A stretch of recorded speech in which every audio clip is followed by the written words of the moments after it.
माझ्या एका व्हिडिओला एक कमेंट होती, गावठी. एका भावानं लय भारी उत्तर दिलं होतं, गावठी असण्याची लाज नाही, माज वाटायला पाहिजे. खरंच आहे की. कधी आत्ताच धार काढलेलं फेसाळलेलं दूध पिलंय का?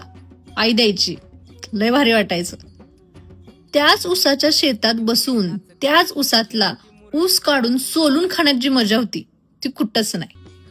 भुईमुगाच्या शेंगा, आत्ताच शेतातनं काढलेल्या भुईमुगाच्या शेंगा उकडून खाणं म्हणजे सुख असते, सुख.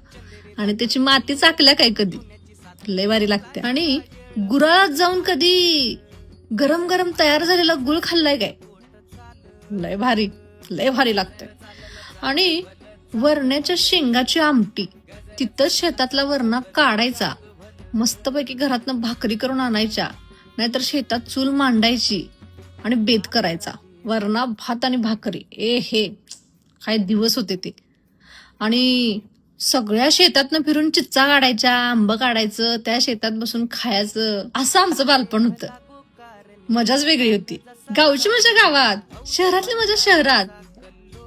तुम्ही पण नोकरीसाठी शहरात आलाय का? आणि मग तुम्हाला तुमच्या गावची आठवण येते का? येत असेल तर कमेंट बॉक्समध्ये नक्की सांगा. आणि आठवणी मला कमेंटमध्ये शेअर करायला विसरू नका. आणि अशाच व्हिडिओसाठी तेजू काटवटे या माझ्या पेजला फॉलो करायला विसरू नका.